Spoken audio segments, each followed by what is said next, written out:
Hello, welcome back to my channel, Heals the Realtor, and I am so excited for today's video. I get a lot of questions about this topic, so I have an expert that's going to join us today and discuss the importance about the loan approval process. And please do stick to the end because she's going to share with us her secret on how to get approved fast.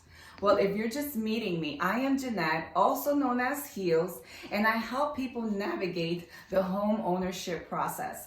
Well, my guest today is a licensed loan officer, also a former realtor with over 20 years of investment experience, which, by the way, makes her especially helpful to her realtor partners and her clients.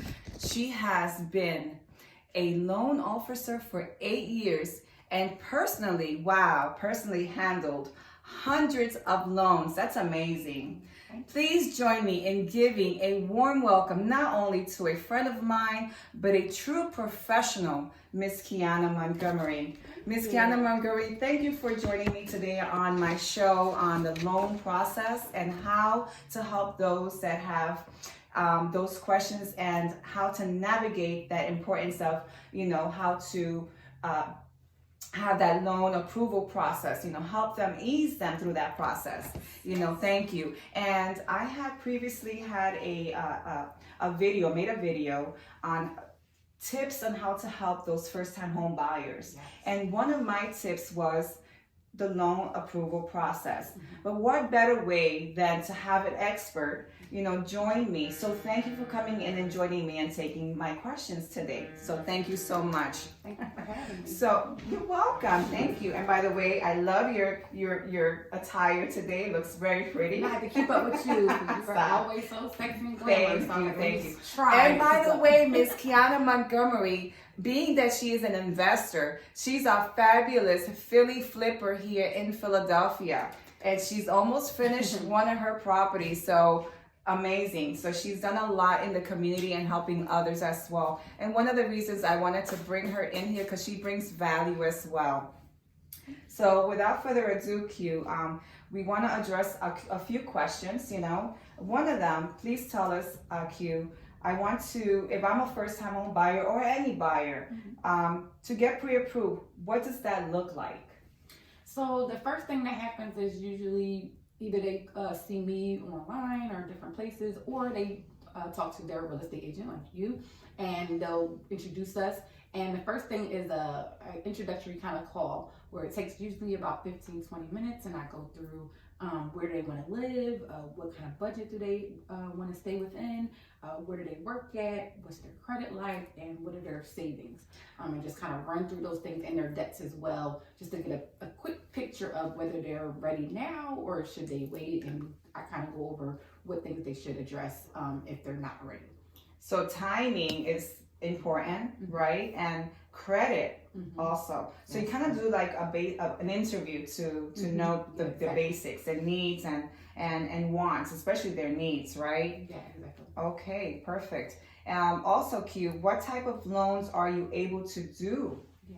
So we're doing FHA, we're doing VA, we're doing USDA, we're doing your jumbo, conventional, also able to do some hard money and commercial loans. So I work for a broker that we do some stuff in-house, and we're also able to broker out. So that there's a lot of flexibility on the loan type. So I get a lot of people that come to me and don't know what type of loan type they need, and I can talk to them and pair them up with that right one because we're able to do so many different ones. So based on their needs and their financial status, right? That's how you locate what loans they will qualify for. Yes. So what are the most loans that you see? Mostly people are doing FHA loans and conventional loans. So one or the other, and I'll go over with them the pros and cons of each, because a lot of times people just get pushed right into FHA and they don't even understand why, what a conventional loan is and the ups and downs. So I usually go over at least those two, because usually people know right away if they qualify for VA or not. So we're usually typically looking at FHA or conventional for first-time home buyers. So you look into the best interest for them. Yes. So that's the best interest of the client. Yes. So perfect.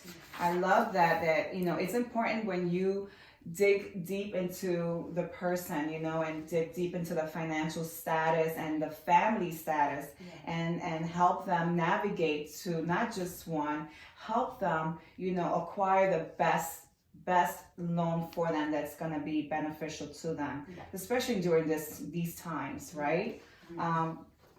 Perfect. Thank you so much, QC. I knew that this is very informative, and that's why I wanted to bring the importance of the loan process. And Q, what should buyers be prepared for during the buying process?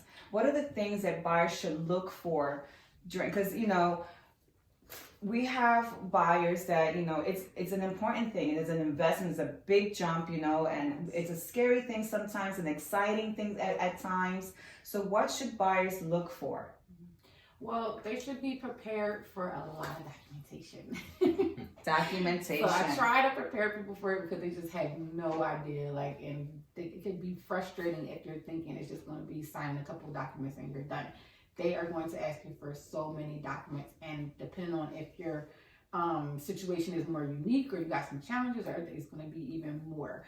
So just being prepared to not get so frustrated, because sometimes people feel like the underwriter is picking on them or something. Right. But this is how they do. They want to know everything about you because this is a big purchase. People think, well, I bought a car and I bought this and it wasn't a big deal. And I'm like, a house is at minimum $100,000.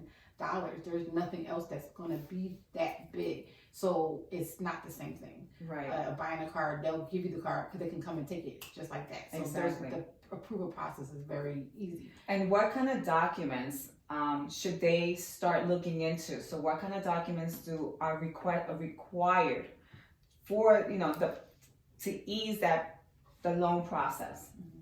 So they want all the income documents. So you're looking for your pay stubs, your W-2s, also at your bank statements. And how many pay stubs, Q? Typically 30 days, but 30 days. During the process, they're going to still keep asking for them to just see how your income is progressing. They're going to do a verification of employment. So I've had people that changed during the process and they found out because they call your job more than once to make sure that you're still working. So you don't want to be jumping from job to job? Not during the process, especially. If you're taking a job, you can change jobs if you're making more money or the same, or if it's some benefit to it. But they typically don't want to see you jumping. And you definitely don't want to be changing during the process because it really can. But if you change your job, right, and you're jumping from job to, you can stay still with the same title. Mm-hmm. Is that still permissible? Yeah, if it's in the same industry. Yeah, correct. Typically that's better than if you totally change industries now because they're like, well, do we know if you're stable in this one because you used to do this for 10 years, now you just jumped into this. So those type of things are considered, and it's not a hard fast, but you just typically want to try to be stable. Right. And how does credit affect the loan process? A lot. That's the first thing that we'll start with because from there's minimums. So typically you can get approved, not all the time, but certain situations as low as 580. But typically it's stricter at 580. So it's not every 580 because some people have a 580 and they have all of this bad stuff out there and no open accounts, and it's just a bad thing. Some people have a 580 that they had some bad stuff, but now they have some good stuff. They have 3 open trade lines and they've been paying it on time. They just have maybe one huge blemish from the past. So that person is typically in a better position to get approved than the person that is still having bad credit currently. So it varies. And this is why it's important to have a loan officer look at those things because it can better inform you and better educate you and guide you through that process. Yes. Perfect. So let me ask you, you mentioned the underwriter. Mm-hmm. What is the job of the underwriter? So I like to call them the gatekeeper because their job is strictly to make sure that nobody gets a loan that shouldn't have it and can't afford it. So their goal is different than me and you and the buyer because we just want them to get in there and help them as much as possible. They don't know the person. They don't have any affiliation with them. They just want to make sure that, just looking at it, you open up the file, you know nothing about the person. Does this person have a strong background to be able to afford this loan? So they're going to be digging into every single thing. And sometimes you're like, well, I tried that, or this or that, that you want them to take some leniency, but they don't do that. They have a strict guideline because of the fact that they do studies to see what type of things will typically be characteristics that will keep a person from paying or that will default. Right. So if they see any of those characteristics, they're going to ask more questions and dig deeper, because they're not just going to be like, well, they seem like a nice person and they had that bad little blemish, but they're doing better now. Like, they're going to, why did you do that? What was that? Let me see the documentation. So that person, like I said, sometimes people feel like the underwriter is out to get them because they're very, very strict about it. But that is their job. They're not allowed to just let people in, because if somebody gets in and defaults, it comes back on them. So. Which puts which makes your job. You have to have that information in place. So then you have to also have the buyer or the person looking for the loan have those documents in place so that your process can be handled through the underwrite, and they can understand and see what is required is all in place, so they can be handled in the correct and proper manner, right? Yeah. Awesome. Oh my. So I have another question for you, Q. So what are common challenges that home buyers face? Yeah. And not only prior to COVID, but let's say in general. I mean, especially with COVID, like I said, credit is always your first hurdle. And with COVID, so credit is always like the number one. Credit. Yeah, when you come in, because it's going to dictate a lot. First of all, if you're even at the minimum, and then from there, what your interest rate will be, what your fees will be, all of these situations, what your DTI can be, debt to income, can be. So all these things are dictated by credit. But the thing with COVID is that although the minimums didn't necessarily change, the interest rates and fees associated with the rates have changed. Right. So it became a lot more different. So for example, if someone has a 620 versus a 640 now, it's a totally different situation. They may have a couple thousand in fees just being at between below 640, and their interest rate may be a half a point higher, so now they're paying more over twice now. And then that may change whether they can get approved, because if the payment is higher, now it's making their debt to income ratio higher. So these days I have to try to get people from, I used to be like 620, okay, we're good, let's go, keep going. Now if somebody's at 625, 630, I'm like, okay, I would love to see you get to 640. We're gonna do these little tweaks to try to get your score to 640, because it's gonna totally change the picture. And when we talk about little tweaks, what does that entail? Usually has to do with your balances on your credit cards. Okay. That's the quickest way to get a little inch up. So a lot of people seem to know, and I love it to hear that people know that typically they want you to be at 30% of your credit limits. So I hear a lot of people that know that. I'm like, great, this word is getting out that that's the optimal. You want to be below 30%. So if you have $1,000 limit, you want to keep your balance under $300. So if you're at $500 or even $600, now $600 you're going into the negative range, and if you hold that $600 balance into the next month, it can bring your score down. If you get it to at least $500, now it's kind of keeping steady. If you bring it down to under $300, you're going to be moving your score up. What do you recommend, because we're talking now a little bit more about the credit, because it seems to be like a big negative, if you're looking for a loan and you're in default or you have a lot of credit issues. So what are the things that you suggest, people that are going through the loan process and they have credit card debt, what do you suggest they do to eliminate some of that or help them to get their credit score up? So that's one of the things that we offer that has been like a game changer, which is the credit simulator and the rapid credit rescore. So this credit simulator will tell me when I run somebody's credit, it gives me a rate point range that they can add to their score. And then when I run the simulator, it'll tell me what they can do to get that increase. And then once they do that, I can do a rapid rescore if they're in a rush, to get the score, because usually when you do score changes, it only changes every 30 days. Okay. So if we do the rapid rescore, usually we can do that between 1 and 2 weeks at the most, but usually within a week we can get that rescore. So that's been a game changer to help people move faster. Now, as a loan officer, do we kind of like educate them on perhaps I didn't say like we, because I'm the realtor, but she's the loan officer. I just said that generally. Do you suggest sometimes that, you know, if you have X, Y, and Z credit cards, to stay, you know, into a limit, not to use one versus the other, or not to make major purchases during this time? Are those things that you discuss with the buyers? Yeah. So when I have that initial discussion, like I said, the 15-20 minute discussion, we're going over those type of things to get them ready if they're not ready. So we'll go over that. And like I said, the simulator will tell me exactly what they should do with each of their credit lines to get the optimal credit score.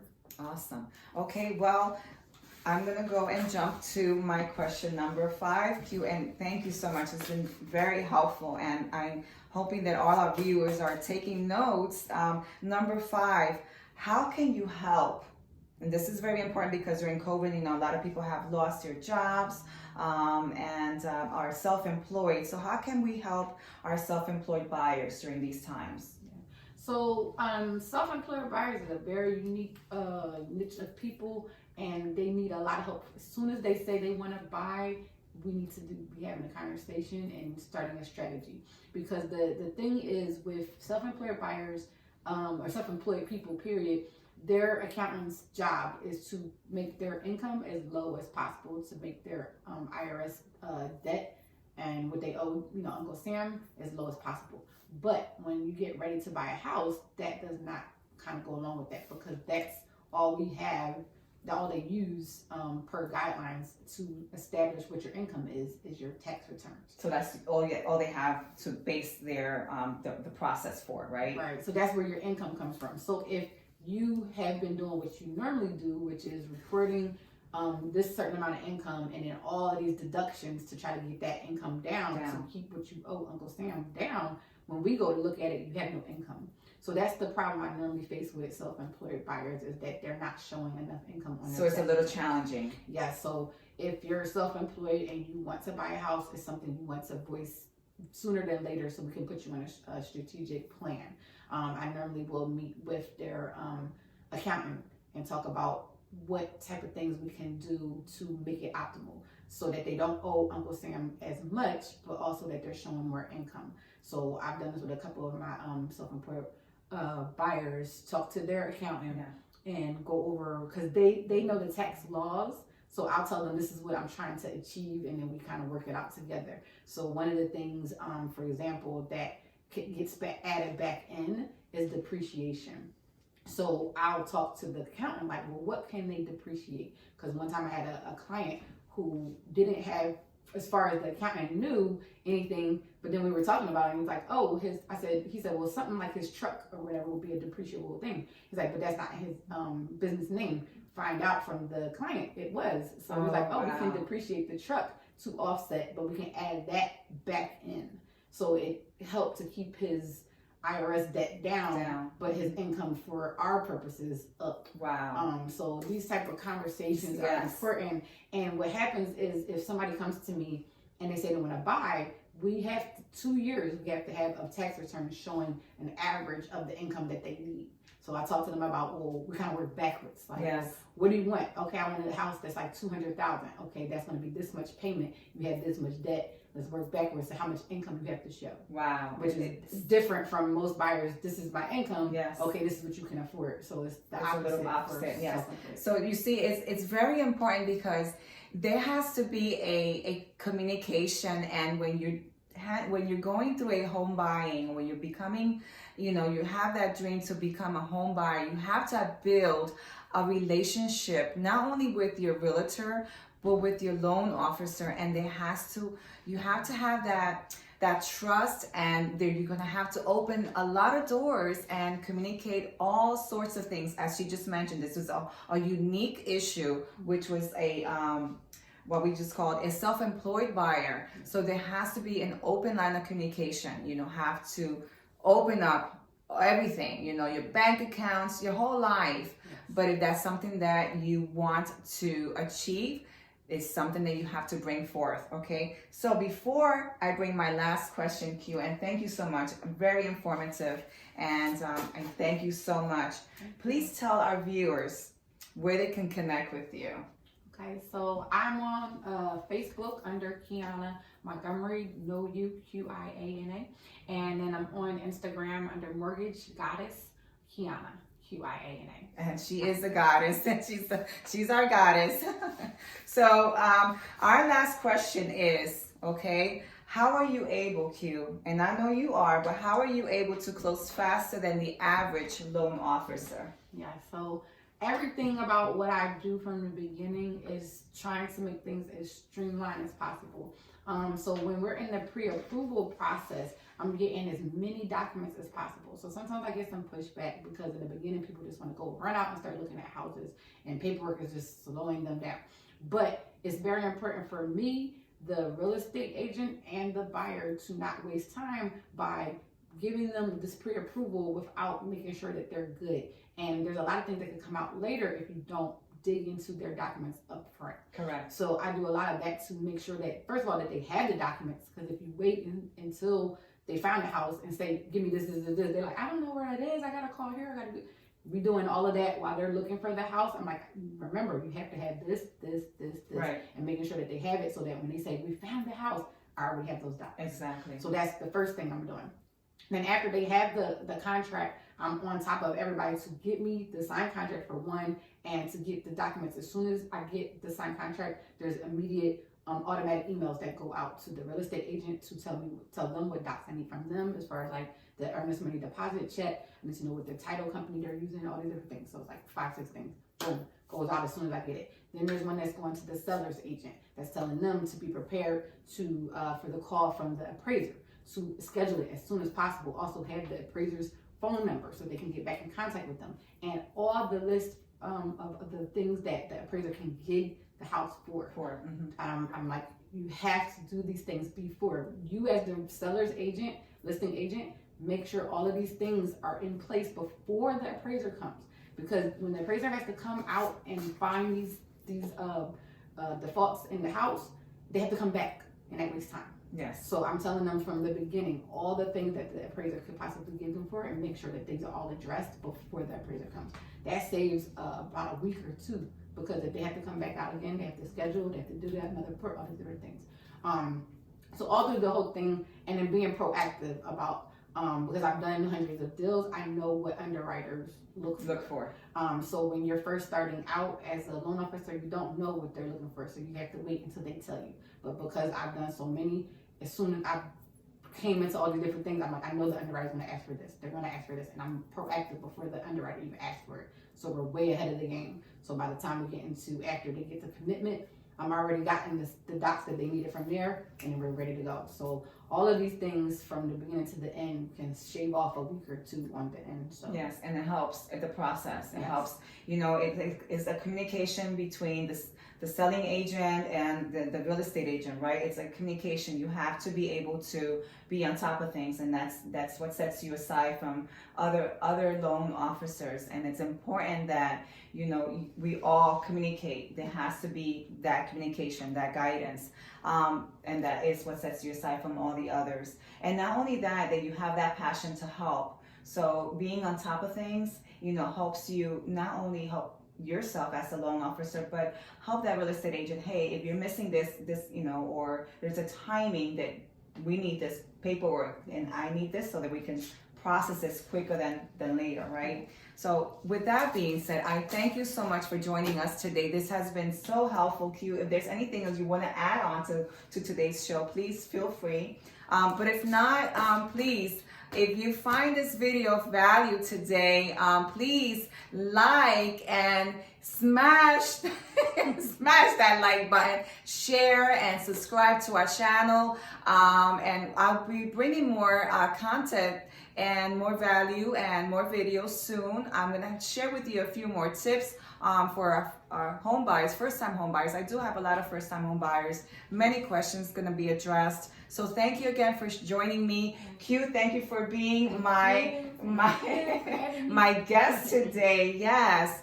And we'll see you soon. Thank you so much. We enjoy this. And ciao, Heal signing off.